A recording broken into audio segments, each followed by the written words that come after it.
along a river bank. They visited him and it was time for Maghrib. The wali led the salah and the ulama, the two alims, the great alims, they made iqtida behind him, and it was a jahri salah, salah that where qiraat is read loudly. So he read the qiraat, and after the salah was over, one alim looked at the other, because according to the standards of tajweed, the shaykh that performed the salah did not fulfill all the standards. There were some minor errors there. So they looked at one another in a surprise, say, no, he's a wali, but he cannot read the Qur'an properly. Anyway, I think he's a Shaykh Muhammad al-Maghribi radiyallahu anh, subject to correction. I don't know the exact name now, it's not in my mind, somewhere inside my memory, but inshaAllah ta'ala, Shaykh Muslim bin al-Maghribi radiyallahu anh, subject to correction. They performed the Isha Salah. The next morning after Fajr Salah, they went to the river to have a shower, to have a bath. So obviously when you go in the river, that was the bathroom of those years. I mean, it was many hundreds of years ago, and the water, fresh water was available. So they usually take out the clothes, leave it on one side, and then they jump in with just a cloth covering their sadr from the navel to the knee, and then they have a bath, come out, dry themselves, and wear the clothes. So while they were bathing, a lion arrived. A lion arrived and came and sat on top of their clothes. Now imagine, you are in the river and the lion is sitting on your clothes. He is waiting for his breakfast. And his breakfast menu is you. How are you going to come out of that river? Now time passed, half an hour gone, 1 hour gone. The lion is sitting put on the clothes. It was a wild lion.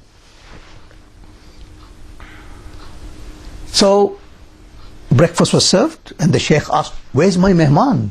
Where's my guest?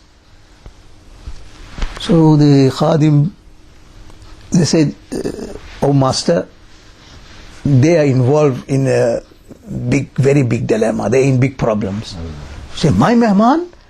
My guest? And he's in problems? What is the problem? So they related the whole situation. They say, look, this is the situation. They are in the water. The clothes are kept on the stone, and a lion appeared, sitting on the clothes, waiting for them to come out, and they will not come out. So they are jammed in the water.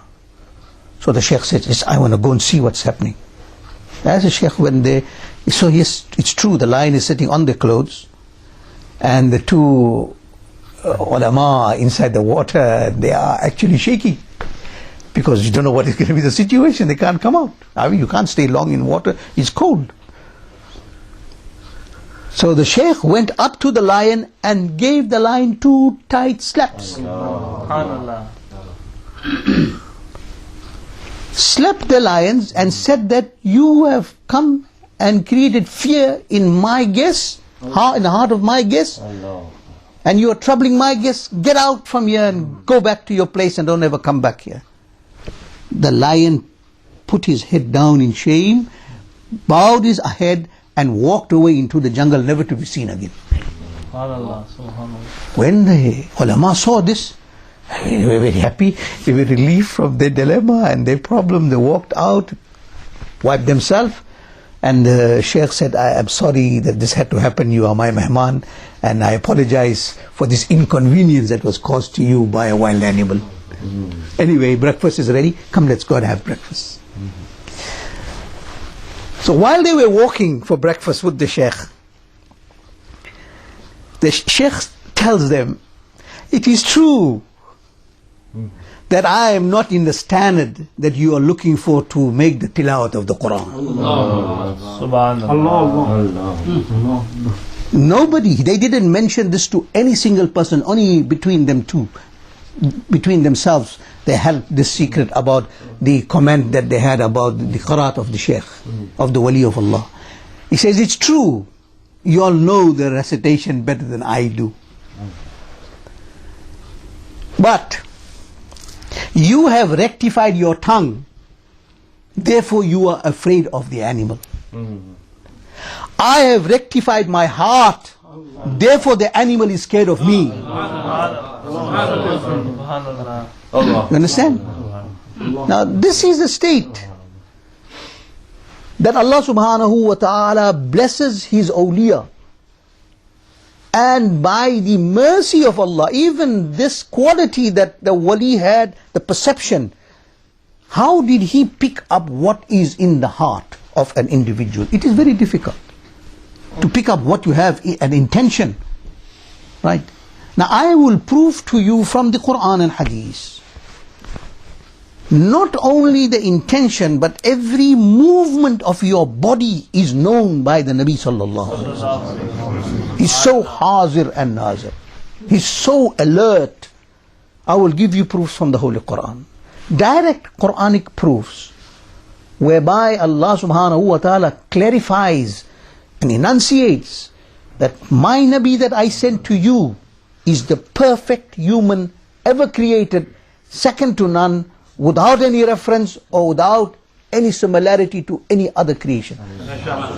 He has come down and he is laced with the most beautiful attributes, that which you do not know of. Where your knowledge ends, the peak of your knowledge ends. That's where the alif starts of my mahbub sallallahu alayhi wasallam. That is the extent of his authority and power. However, so the wujud and Allah is mawjood, that's what you believe. You don't say Allah is haazir and naazir. Allah is not haazir and naazir. Haazir and naazir is a concept created by man. That the word haazir and naazir, this is a concept, like they say present or omnipresent. This is actually a quality of creation, not the creator, because the existence of the creator is something beyond human comprehension.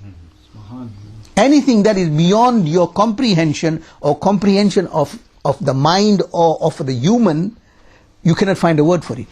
So you have to limit it to Allahu mawjood. Allahu mawjood. Allah is mawjood. Right? And his existence and manifestations is, if you can't understand the manifestation or you can't understand the karamat of a wali, how are you going to understand Allah subhanahu wa ta'ala who gave that power? It's only a reflection, a reflective manifestation of the divine power of Allah subhanahu wa ta'ala. How are you going to understand it? It's impossible. Right? So, whether he is present with his physical body, whether a lead servant of Allah is present with the body of his carbon copy from alam misal, or whether he is present with his own body that is buried in the grave, in any way he can manifest or be present, haazir and naazir, with either one of the three bodies. Right?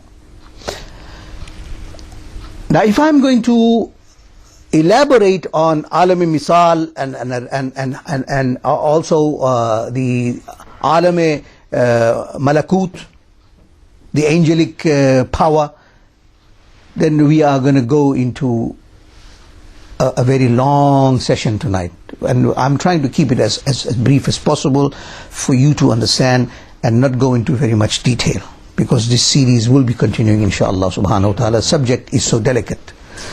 So he can be present, he can be haazir and naazir at 20, 30, 40, 100 places by the will of Allah, by the power of Allah, by the permission of Allah subhanahu wa ta'ala. And not only haazir and naazir means to be present and to see, but also to have access to do as he please.